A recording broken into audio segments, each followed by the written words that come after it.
শুরু করছি 42 নির্বাচনের আগে বাংলার 42টা আসনের প্রবণতা কেবল নয়, সেই প্রবণতা কিরকম ভাবে বদলে বদলে যাচ্ছে সেটার খবর দেব আমি, অনিকেত চট্টোপাধ্যায়। আজ কাঁথি ঐতিহাসিকভাবেই কংগ্রেসের আসন ছিল না। কংগ্রেস দু একবার জিতেছে, কিন্তু এখানে শক্তি ছিল কংগ্রেস বিরোধীদের। কিষাণ মজদুর প্রজা পার্টি, প্রজা সোশ্যালিস্ট পার্টি এখানে শক্তিশালী, ভীষণ শক্তিশালী ছিল। ওই পিএসপির হয়ে এখান থেকে জিততেন সুভাষচন্দ্র বসুর অনুগামী সহকর্মী সমর গুহ। পরে তিনি ৭৭-এ জনতা পার্টিতে যোগ দিয়েছিলেন, জিতেও ছিলেন। কিন্তু বাংলার অন্যান্য অঞ্চলের মতনই এখানে ১৯৮০ থেকে সিপিআইএম উঠে আসে এবং ১৯৮৪-র ভোট বাদ দিলে ১৯৯৮ পর্যন্ত এখানে সিপিআইএম জিতেছে, বিরাট ভোটেই জিতেছে। এই আসনে তৃণমূল কংগ্রেস প্রথম জিতে ১৯৯৯-এ, ২০০৪-এ আবার হারে এবং ২০০৯ থেকে এই গোটা কাঁথি তমলুক জুড়ে শুরু হয় অধিকারী পরিবারের রমরমা বাজার। সাংসদ, বিধায়ক, মিউনিসিপ্যালিটি সর্বত্র অধিকারী পরিবারের ছিল তৃণমূলের উত্থানের কেন্দ্র। মমতা বন্দ্যোপাধ্যায় সারা বাংলায় নেতৃত্ব দিচ্ছেন, আর সুযোগ্য সঙ্গী ছিল এই অধিকারী পরিবার। তৃণমূল বড় হয়েছে, বেড়ে উঠেছে, কিন্তু ২০২১-এ শুভেন্দু অধিকারীর দলত্যাগের সঙ্গে সঙ্গে ছবিটা বদলাতে শুরু করে এই এলাকাতে। অধিকারী পরিবারের প্রত্যেকেই বিজেপির দিকে, অতএব যারা সেদিন তৃণমূলের মধ্যেই ওই অধিকারী পরিবারের বিরুদ্ধে ছিলেন, মানে গোষ্ঠীদ্বন্দ্ব, তারাই আজ এখন তৃণমূলের নেতা। এটাও স্বাভাবিক। তৃণমূলের কাছে এটা একটা বড় আঘাত ছিল। দক্ষিণবঙ্গের এই দুটো আসন তমলুক আর কাঁথি নিয়ে কোনো প্রশ্নই উঠত না।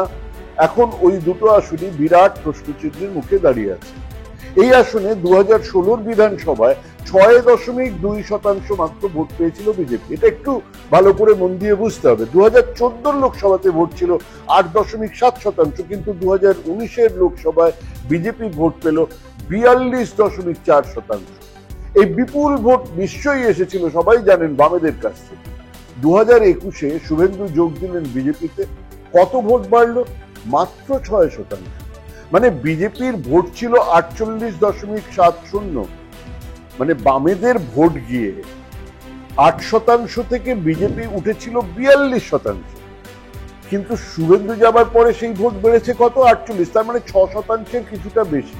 এটাই বলে দেয় যে ওই অধিকারী পরিবারের যে প্রভাবের মিথ শোনা যায় এই জায়গায়, সেটা এক্সাজারেটেড, বাড়ানো কথা। এখানে তৃণমূল বিধানসভাতেও শুভেন্দুর বিরাট বিরোধিতার পরেও ভোট ছিল ৪৬.৮%। এবারে এই আসনে বিজেপির প্রার্থী অধিকারী পরিবারেরই সৌমেন্দু অধিকারী, তৃণমূলের উত্তম বারিক আর কংগ্রেসের উর্বশী ভট্টাচার্য। এখানে যদি সিপিআইএম তার পুরনো প্রার্থী তাপস সিনহা বা ওই রকম কাউকে দাঁড় করাতো, তাহলে এবার অনায়াসে এই আসন জিতে যেতে পারত তৃণমূল, বিজেপি হারত। কিন্তু তা না থাকার ফলে এই আসন সরু সুতোয় ঝুলছে। তবুও এই আসনে কংগ্রেস প্রার্থী গতবারের বিধানসভার ৩% ভোটের জায়গায় যদি ১০% ভোটও পান, তাহলে বিজেপির এখানে যেটা কঠিন হয়ে যাবে। কিন্তু পাবেন কি? এই আসনের ফলাফল নির্ভর করছে বাম কংগ্রেসের ভোটের ওপরে। এই মুহূর্তে কাঁথি কিন্তু অ্যাডভান্টেজ বিজেপি। রাজ্যের একটা আসনের দিকে প্রত্যেকের চোখ রয়েছে, সেটা হলো তমলুক। শুভেন্দু অধিকারীর বাঁচা মরার লড়াই, মমতা বন্দ্যোপাধ্যায়ের বদলা নেবার লড়াই। আর সেই বিধানসভার মতোই তৃণমূল ২৮, ২৯, ৩০টা আসনে জিতে গেলে তমলুক হারলে সে হারার দুঃখ বলবে না। বিজেপি ৩০-৩২টা আসনও যদি পেয়ে যায়, তমলুক হেরে গেলে লজ্জায় মাথা কাটা যাবে। তমলুক গেলে সেটা বুঝতে পারবেন, কোনো রাগ ঢাক নেই, এলাকাতে সবাই ভোটার। ওখানে যান, দেখতে পাবেন, কোনো সার্ভেতে কোনো কাজ দেবে না। এক এক এলাকায় এক এক রকমের ছবি, সেফোলজিস্টদের ঘুম ছুটে যাবে। এই আসনে ৫২ থেকে ৭১ ৫বার জিতেছেন সতীশ সামন্ত, এক প্রবাদ প্রতিম মানুষ বলতে যা বোঝায়। ৪২-এর ভারত ছাড়ো আন্দোলনের সময় স্বাধীন তাম্রলিপ্ত সরকারের সর্বাধিনায়ক ছিলেন তিনি। শেষ দুবার, মানে ৬৭, ৭১-এ বাংলা কংগ্রেসের হয়ে দাঁড়িয়েছিলেন, জিতেছিলেন। সেই সন্ন্যাসী বিপ্লবী সতীশ সামন্ত হেরে গেলেন ১৯৭৭-এর তমলুকের স্বাধীনতা সংগ্রামের ওনারই সহযোগী সুশীল কুমার ধারার কাছে। হারার পরেই সুশীল বাবু গিয়েছিলেন সতীশ সামন্তের সঙ্গে দেখা করতে, পায়ে হাত দিয়ে প্রণাম করে। কিন্তু 1980 থেকে 2009 পর্যন্ত এই তমলুক আসনে কমিউনিস্ট পার্টি জিতেছিল। মধ্যে ওই 96-98 এর ছোট্ট সময়টা বাদ দিলে তাই হয়েছে। 1999 থেকে এখানে জিতেছিলেন লক্ষণ শেঠ, অনেকে যাকে হলদিয়ার মুখ্যমন্ত্রীও বলতেন। সে কি দাপট ছিল! শিল্পী, বুদ্ধিজীবী থেকে শিল্পপতি ওনার দরবারে হাজির হয়েছে সকলে। উনি ছিলেন রাজ্য সিপিএম এর এটিএম। তো যাই হোক, লক্ষণ শেঠকে 2009 হারালেন শুভেন্দু অধিকারী। তিনি রাজ্য মন্ত্রিসভাতে এলেন, আর সেই জায়গাতে আসন পেল ওনারই ভাই দিব্যেন্দু অধিকারী। মানে ওধারে বাবা শিশির অধিকারী কাঁথিতে, এধারে দিব্যেন্দু অধিকারী, রাজ্যে মন্ত্রী শুভেন্দু অধিকারী। 2009 শুভেন্দু অধিকারী বা তৃণমূল পেয়েছিল 55% ভোট। সিপিএম হেরেছিল, কিন্তু তার ভোট ছিল 40%। হেরেছিল, কিন্তু তাও 40%। 2011-তে তৃণমূল ক্ষমতায় আসার পরেই সিপিএম বুঝেছিল লক্ষণ শেঠ খুব খারাপ, মানে এতদিনে বুঝতে পেরেছিল খুব খারাপ, তাই তিনি বাদ পড়েছিলেন। 2014-তে শুভেন্দুর বিরুদ্ধে সিপিআইএম এর নতুন প্রার্থী ছিল শেখ ইব্রাহিম আলী। তৃণমূল পেয়েছিল 53.60% ভোট, সিপিএম 35.20% ভোট। অর্থাৎ বুঝুন, হুশ করে কমে যায়, তখনও কিন্তু 35.2% ভোট। আর বিজেপির হয়ে দাঁড়িয়েছিলেন সেই বাদশাহ আলম, লাঠি মেরে মমতার মাথা ভাঙার ছবি, সেই বাদশাহ আলম। তিনি পেয়েছিলেন 6.4% ভোট। একসময় সিপিআইএম নেতা, পরে সিপিআইএম কর্মী নেতা, এবং পরে হচ্ছে বিজেপির প্রার্থী। 2019-এ তৃণমূলের প্রার্থী পেয়েছিলেন 50% ভোট, জিতেছিলেন। সিপিআইএম এর ভোট প্রায় ছিল 26%, কমে গিয়েছিল, পেয়েছিল 9.41%, অর্থাৎ অনেকটা কমেছিল। বিজেপির ভোট বেড়েছিল 30.5%, পেয়েছিল 37%।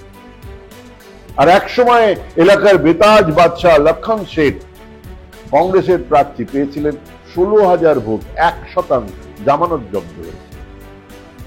অর্থাৎ আমরা দেখলাম ওই সময় থেকে সেই তমলুক, যেখানে ভারত ছাড়ো আন্দোলন করে স্বাধীন তাম্রলিপ্ত সরকার তৈরি হয়েছে, যে ভারত ছাড়ো আন্দোলনের বিরোধিতা করছিলেন এখানকার শ্যামাপ্রসাদ মুখোপাধ্যায়, তাদের দল, সেই শ্যামাপ্রসাদ মুখোপাধ্যায়ের অনুগামীরা তমলুকে মাথা চাড়া দিল। এরপর শুভেন্দু দল ছেড়েছেন, মানে অধিকারী পরিবারই তৃণমূলের বিরুদ্ধে। কাজেই এবারে গোটা ইকুয়েশন আলাদা। এই আসনে বিধানসভার হিসেবে তৃণমূল 46% আর বিজেপি 45.9% ভোট পেয়েছে। বাম কংগ্রেসের ভোট 5.2%। এমনিতেই এই আসন নজর কাড়া ছিলই, তার উপরে আবার কলকাতা উচ্চ আদালতের বিচারক পদ থেকে পদত্যাগ করার কদিনের মধ্যেই অভিজিৎ গাঙ্গুলিকে প্রার্থী করে দিল বিজেপি। তৃণমূলের প্রার্থী সেই খেলা হবে দেবাংশু ভট্টাচার্য, আর সিপিআইএম এর সায়ন বন্দ্যোপাধ্যায়, নতুন মুখ, ঝকঝকে মুখ। এনারও মুখ মানুষজন চেনে, কারণ সন্ধ্যেবেলায় টিভি বিতর্কে এনাকেও দেখা যায়। এই আসনে কি কুণাল ঘোষের নজর ছিল? উনি কিন্তু নিয়ম করে গত 2 বছর এই আসনের বিভিন্ন অনুষ্ঠানে এসেছেন, বিভিন্ন প্রোগ্রামে এসেছেন, কিন্তু দেবাংশুও গুড চয়েস, বয়স কম, দৌড়ে বেড়াচ্ছে। অন্যদিকে অভিজিৎ গাঙ্গুলির বিচারক হিসেবে নিরপেক্ষতা অঙ্কটাই উবে গেল পদত্যাগের 1 সপ্তাহের মধ্যে বিজেপির হয়ে প্রার্থী হওয়া, এবং তারপর থেকে নিয়ম করে প্রতিদিন তিনি বাজে খেলছেন, খুব বাজে।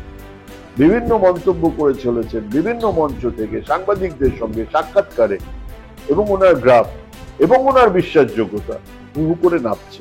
শুভেন্দুও টের পেয়েছে যে এই লোকটি অচিরেই বিজেপির কাছে এক বিরাট বোঝা হয়ে উঠবে। আজ বলে রাখলাম, মিলিয়ে নেবে।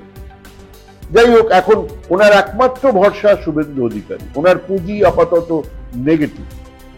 অন্যদিকে সায়ন ব্যানার্জি নতুন মুখ, এলাকাতে বাম ছাত্র যুবরা মিছিলে নামছে, স্ট্রিট কর্নার মিটিং করছে, মানুষ শুনছে ভিড় করে। এই আসন ভোট ঘোষণার আগে ছিল বিজেপির, একেবারে ভোট ঘোষণার পরে প্রার্থী হিসেবে জাস্টিস গাঙ্গুলিও ছিলেন ঠিকঠাক, কিন্তু তারপর থেকে ওনার গ্রাফ নামছে। অন্যদিকে তৃণমূলের গ্রাফ কিছুটা হলেও উঠছে। বিধানসভাতে ভোট সমান সমান হলেও লোকসভার ভোটে বিজেপির প্রায় 6, 7, 8% ভোটে এগিয়ে থাকার কথা, সেটা শুভেন্দুর জন্য। কিন্তু সেই গ্যাপটা হু হু করে কমছে। কতটা কমবে দেবাংশু জিততে পারে পারে যদি সিপিআইএম তাদের ওই 9.5% ভোট থেকে 20% নিয়ে যেতে পারে, তাহলে হারবেই বিজেপি। যদি 10-11% মধ্যে আটকে থাকে সিপিআইএম, তাহলে হারবেই তৃণমূল। কিন্তু সেই হিসেব আজই করে ওঠা খুব কঠিন। এই আসনে ভোটের বাক্স খোলার আগে কোনোভাবেই পরিণাম জানানো সম্ভব নয়। তবুও ভোটের শেষে রাতে একবার চেষ্টা করব। আপাতত তমলুক আসন 50-50। নমস্কার।